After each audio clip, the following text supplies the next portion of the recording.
As you can see from the lovely books behind me, I keep changing where I'm doing this. I wish I could show you, but this is kind of cool. Actually, if you are watching, I'm just going to turn the camera around for a second so you can see this is my workspace as of right now. This is you.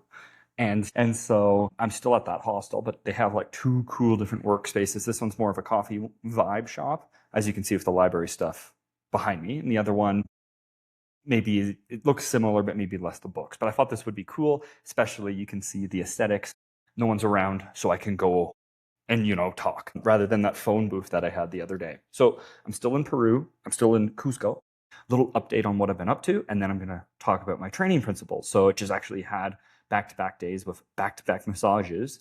For reference for my Canadian friends, the massages here are $35 for what they say is an hour. It's really $75. So I always give a little bit of a tip because obviously it's a really good price. And they're not necessarily as good as the registered massage therapists back in Canada, but they're pretty good, especially with all the walking, with the walking challenges. Like I feel my feet and my calves needed it, especially because I'm not sleeping the best, especially because I'm high up in the altitude. You get a lot of inflammation going on in the body. And then I haven't been sleeping the best. And this refers back to training, is my training's been a little bit low key. And I've even talked about this with the body budget. I'm trying to put stuff into my body to recover a little bit better. So that's actually one of my thought processes here. I am not doing Machu Picchu. That would have been something that I could have done yesterday or today, or even tomorrow. The problem is it's weirdly expensive to take a train there, which I know, and then you have to take the train back. And then to find a spot there, I didn't think I was going to find a spot that I was going to sleep good. Because like this is a nice hostel and I'm having problems sleeping up in the altitude, let alone all the hostels there. They don't look as good for about the same price. Or I get a really nice hotel and I'll probably will sleep good. But even then, I don't think it would be like, it's probably worth it. I did some of the hiking ruins around here at a very low cost. And one of the person who I was just randomly was like walking beside for like 20 minutes and then we just started chatting. They were saying how the ruins here actually look a little bit different and nicer. Machu Picchu is the view because you're up in the mountains and you get a different perspective and it's kind of got that like cloudy aura to it, but the ruins themselves are like similar. It's like, it's going to come out to like $400 to $600 Canadian for a 1-day trip there and back. I'm like, okay, I know it's a once in a lifetime thing. I really like Peru. I wouldn't be opposed to ever coming back with somebody. And maybe that's when I do it. I'm content with where I am. Plus my body just feels a little burnt out with the traveling going on. So I'm like, okay, I don't think it's necessarily going to be worth it. I can always do it. I know I may or may not get to it at some point, but I wouldn't be opposed to ever coming back to Peru because the cost of everything is significantly low. Again, my Airbnb here or my hostel here, it's a 5-star hostel. It's like $12 US. My massages are 35 Canadian. You do the math. To go out to eat with like a nice, really nice dinner, it's the same price of what a McDonald's combo meal would be back home, if not a little bit cheaper. And it's like a 4 or 5-star style, like really, really good. I don't see why I wouldn't want to come back to Peru and maybe in a different headspace, maybe with some friends for a couple of weeks. We do like a Machu Picchu thing, which would be much easier to do tracks like that when you're with somebody, because if you're with like a group of 2, 3, 4 people, you can split a hotel room. The travel's a little bit easier, maybe booking a tour in advance, but I'm very content with just kind of chilling, taking it easy, hiking around, enjoying the good weather still. Today's like a high of 19 and I actually got a little more tanned still here versus some of the friends are back home and it's snowy. So I'm not going to complain. You can judge me if I'm not going to do the Machu Picchu. There's still other things on this Peru trip that I also still need to accommodate for. And so I'm just being mindful of my body and again, the wear and tear on it. Speaking of which, I'm going to talk about gyms and sort of my training principles. So it's a NICS training principle is what we can kind of call it. And these are what I think about when I train myself a little bit more than when I train clients. That's actually what I'm going to talk about it. It's a podcast guide on how I've been learning and accumulating knowledge of working out for 18 years. For reference, I'm 31, but I've been working out for 18 years. That's some level of mastery. And I've been coaching people for 8, 9 years at this point, because technically I did some coaching with rowing before I actually became a personal trainer. Very little bit, but you get the idea. Kin degree, all that other stuff. Plus, when I'm on trips like this, I download a ton of information on psychology, training principles. I've been doing that for 4 or 5 years. During COVID, I downloaded a lot of information. That's what I'm calling it, upgrading my software. And so I've learned a lot. And so these are just some of my principles. I've learned that fitness is not about fitting in a box. A lot of people, and I talk about this, they like to be in a HIIT box with F45 CrossFit Hyrox, or they like to be in a powerlifting box, strongman competitor box, bodybuilding box. And for whatever reason, they go in that box and they tend to stay in that for too long of time. I'll get to when that's appropriate, but generally speaking, it's not about that fitness. Fitting in a box is not a one size fits all ever. It's about adaptability. It's about learning and finding what workout is great for you and your unique goals. And I have a lot of philosophies and principles that we're going to go through today, right? I want to inspire, educate, and help you create more sustainable, effective training plans.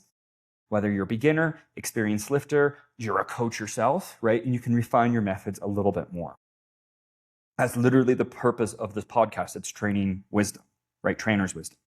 So core philosophies. One is everything works, nothing works forever. One of the most important lessons I've learned is that every training style, every modality, and every approach has value. That doesn't necessarily mean it's a ton of value. Some have a lot more than others, but no single method will work forever. The human body is very good at adapting. For example, I'm here in Cusco. After 3 or 4 days, I've already adapted to the altitude that I don't have that altitude sickness. Your body adapts fairly quick, right? And that's a good thing, but it also means sticking to the same routine for too long, which most people do, leads to stagnation. Unless you're training to compete in a specific sport or discipline, specialization can usually limit your growth, right? For most people, being a jack of all trades is the best approach when it comes to fitness. For most people, again, if you're trying to specialize and you're training for Hyrox workouts, yes, you do need to be more Hyrox focused most of the time. Even then, you can interrupt that training with little bouts of deload weeks, mobility, more traditional strength, just for a couple weeks at a time.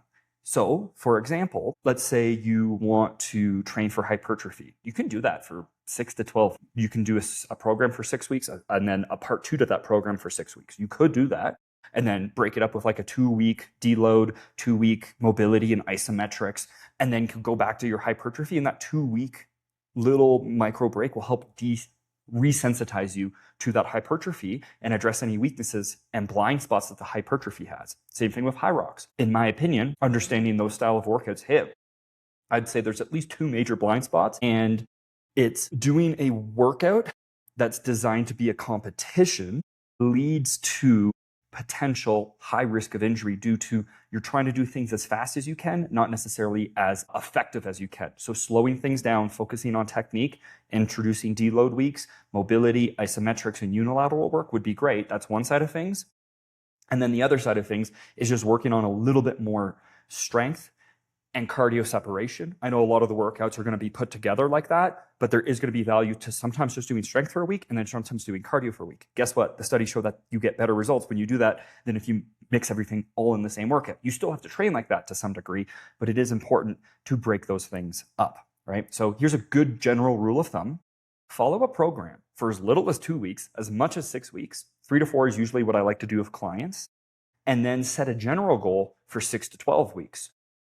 Strength phase 1, strength phase 2, strength phase 3. Hypertrophy phase 1, phase 2, phase 3. Unilateral, right? And you can even go then strength, isometric strength, and that's okay too, right? And you can cycle like that. There's programming from a day-to-day standpoint, and then programming from a week-to-week standpoint, and then programming from program to program standpoint. And that is important as well. Now, fitness is full spectrum. So that's another one of my key philosophies, and that ties back into making sure that you're not just staying in one particular thing. It's not black or white. Everything in fitness can complement everything else in fitness. Now, I'm going to say this, chase 2 rabbits, catch 0. You do everything in one workout, you get nothing out of that workout. You don't get nothing. You get significantly less than if you just did a workout focused, tailored to strength, to hypertrophy, to mobility. Now, I like to still sprinkle in, mobility is one of those exceptions. You can do a bit of mobility at the start of your workout as a great warm-up routine. And that's perfectly fine.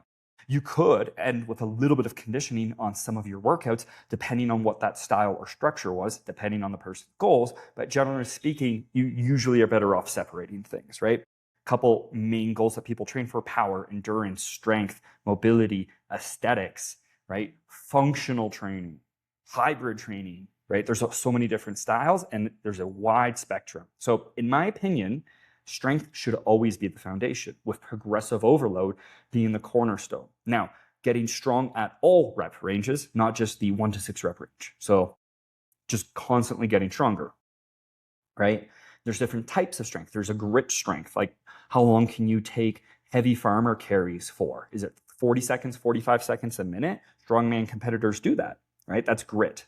Another sort of thing that a lot of people might not realize is rest is going to be essential. And sometimes it's rest between workouts, rest in the workout, right? Recovery is where the magic happens. If you're working out 1 to 4 times per week, you're probably getting enough rest. If you're working out 4 to 7 times per week, you probably need to undulate intensity, right? Maybe it's a high intensity workout twice a week, a moderate one twice a week, and a low impact twice a week. And that would be 6, and that would be completely fine. The other aspect that you could do too by undulation is you have your power day, mobility day, strength day, accessory day, and you just kind of cycle through that. That's kind of going to be a pretty standard program as well. Now, another aspect of it is you want to train for the long term. 80% of the time, you should be focused on sustainability, joint integrity, and thinking big picture. Then you can use 20% of the time as short-term bursts. What does that look like? Week 1, learning week. Week 2, add a little more. Week 3, add a little more. Week 4, you go for it and you try to hit a couple PBs. And then week 5 is either a deload week or you just cycle into a new phase of week 1. And that's completely fine. That's going to follow that 80-20 rule. The goal is not to win the workout. The goal is to keep working out. Something will always be better than nothing. So it's okay to do less. It's not okay to do nothing. It's okay to do less. Doing nothing literally means doing nothing. Doing less can be a 5-minute walk, for reference. That's doing something. It's better than nothing. 10-minute walk, even better. Now, keep it simple and do it well. Great advice from coaches in most industries and business people in most industries. When they've been in long enough, they know to do the simple things really well. One big mistake people make is overcomplicating their training. Fancy exercises, gimmicky programming, fad workouts. They can look cool, but they're not as effective. The reason why traditional workouts work is because they've been around for so long that people know that they work. And so they keep doing it. Specifically strength training in the sense of powerlifting, of that of a background, it's 5x5, 2-minute rest period. It's that simple. It can get more complicated, but it is that simple. There's almost no better protocol for strength for beginners, 5x5. I usually say 4 to 6 sets of 4 to 6 reps. It gives a little bit more of a range to build into, but that's a great way to kind of attack it. Now, even from your exercises, prioritize quality movements, and form is always going to be king. Finding the types of foundational lifts that work best for you, and then you can progress them. Think position, pattern, and priority. The position that you're doing it, and the pattern that you're going to go through, and the priority. So the squat, you can have the position in a goblet, a rack, a front, a zercher, a barbell back, whatever you can handle, great. And then add a little more, add a little more. Same thing with your lunge, your hinge, which is like a deadlift, whether that's conventional, sumo, trap bar, Romanian. I really like Romanian. I feel that's great for my lower body. Squat-wise, zerchers feel really great for my body. Lunges, I actually do like my zercher lunges, but just heavy, low-hanging, stationary. Rows, horizontal, vertical, all rows feel great for me, except for, no, I'd say almost all rows feel great for me. Again, chin-ups in that example. I usually prefer underhand rows or chin-ups versus the over, but I'll throw them in every once in a while. Presses, horizontal, vertical, push-ups, bench press, incline, shoulder press. I usually prefer single arm shoulder press or alternating. It just feels a little nice on my shoulder instead of barbell. Again, what works best for you? Or incline bench presses. I have this saying, boys bench press, men incline bench press. And when you know, the incline bench press builds up that chest so much better. And it's much more humbling. And then plank, carry, rotate. So plank as in anti-rotation, rotation, and then some kind of carry, right? Over time, you can change the positions of how you hold it, farmer versus suitcase, the patterning of it. So for example, a split stance squat, but you could also do a split stance row, a split stance chest press, right? So you can change the positions, the patterns, right? And then the priorities. So for example, if I'm doing a chin-up, sometimes I'm focusing on the bicep instead of my back more, and that's okay. So a squat is always a squat, but there's an infinite amount of ways to load it, adjust tempo, and change its effect.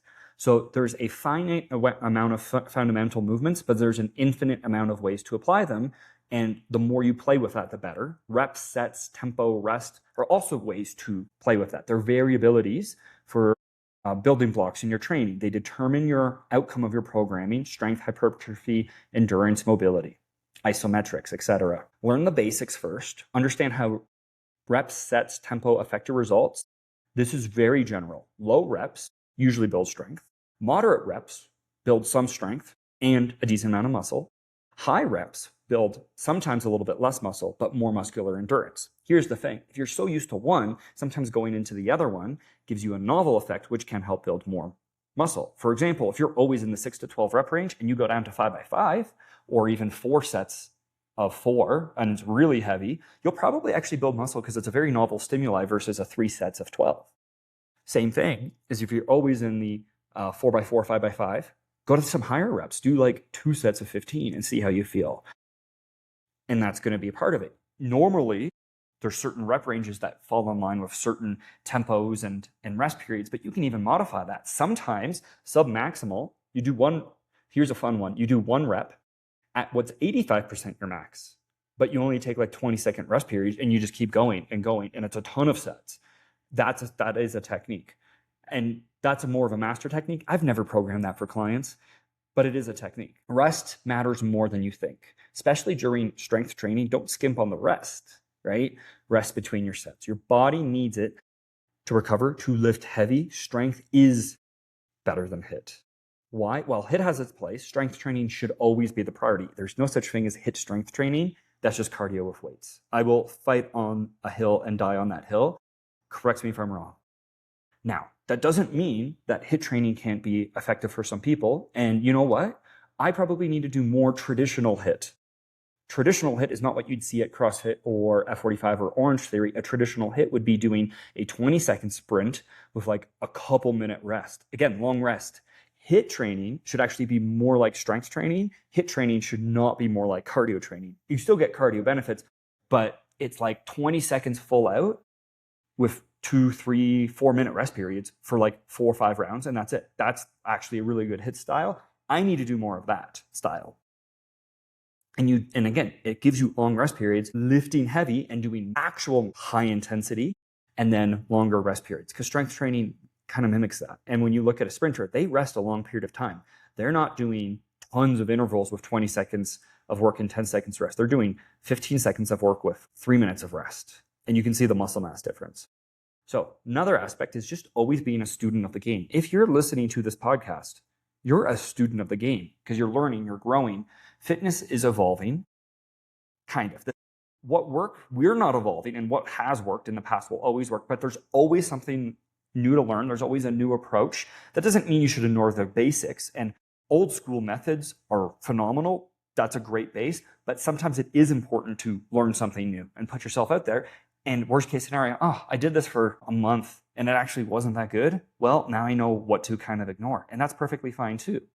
Another thing I think a lot of people think about incorrectly is they think about body part splits instead of movement pattern splits.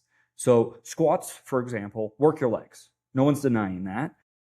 But depending on how you load them, they can emphasize quad, glutes, even hamstrings a bit. And you may actually use a lot of core and upper back isometrics, right? Same thing with a deadlift.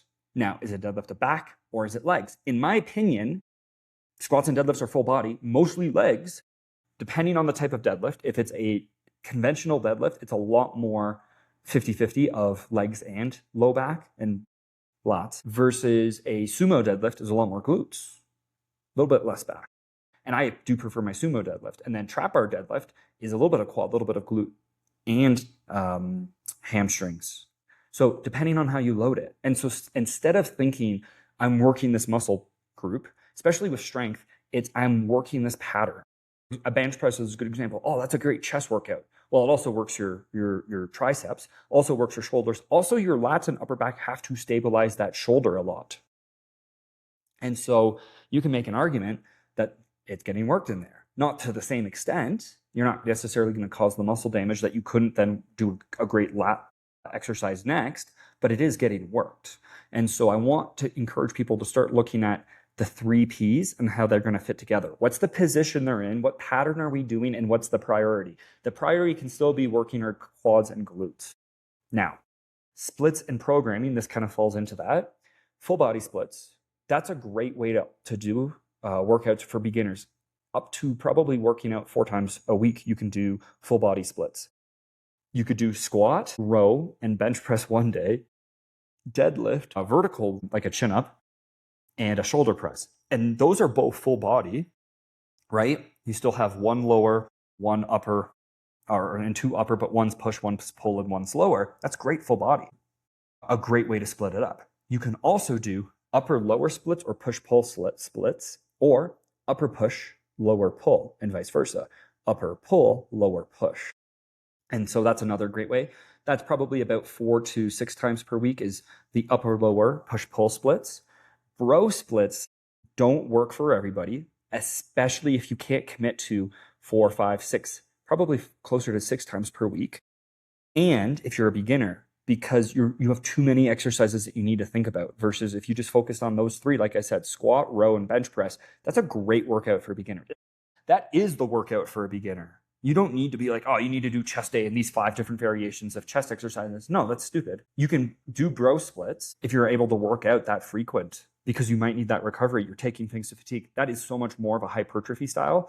But full body and upper lower push pull is a lot more strength. You can still get a lot of hypertrophy out of that too, and for beginners. Now, the importance of rest and recovery. Your body doesn't necessarily get stronger during the workouts, it gets stronger during recovery. If you're constantly pushing yourself without giving your body time to recover, you're just setting yourself up for burnout, injury, and stagnation. So sleep is a non-negotiable. You've probably heard me talk about that before. The generic advice is aim for I've heard 6 to 8 hours. I've heard 7 to 8 hours. No, you should aim 8 to 9 hours. Aim for that because you're not going to get that of quality sleep. Incorporate low activities on your days off. Light walking, you should always be walking. Yoga, mobility work on your rest days, sauna, massage, and then you have to feel your body as well, of course. Now, fitness is not a journey, it's a destination. The goal is to keep moving, learning, and growing, whether you're training for aesthetics, performance, to just look good, to feel good. These training principles is going to help you find balance, stay consistent, and always be a student of the game. Remember, everything works, but nothing works forever. Strength is the foundation, quality over quantity, and fitness is an infinite game, and keep playing. Now, if you have any more questions, you let me know. I am going to throw this out there that I will give a free consultation to anybody who shoots me a message and says that you've listened to this podcast. And by consultation, it's like, we'll talk about your goals, how I can help you, any way I can direct you. And that includes an assessment and even take you through one workout of just kind of what I'm explaining. So that's a pretty good value. Here's the catch. It's March 4th. Oh, it's Pi Day today. Okay, cool. 3.14. This probably won't get posted for a bit. Probably not till the end of March. I'm going to give you guys until the end of April. Okay? So end of April. And so if you listen to this, you need to send this podcast to somebody. Don't just say, hey, he's offering free thing. Make them listen to it. Make them earn it. All right? But yeah, I don't mind doing those Easter eggs. Sometimes it actually does result in clients. I'm just trying to give back to the best I can. And it's more practice for me to teach. So other than that, I'm going to let you guys go. Till next time.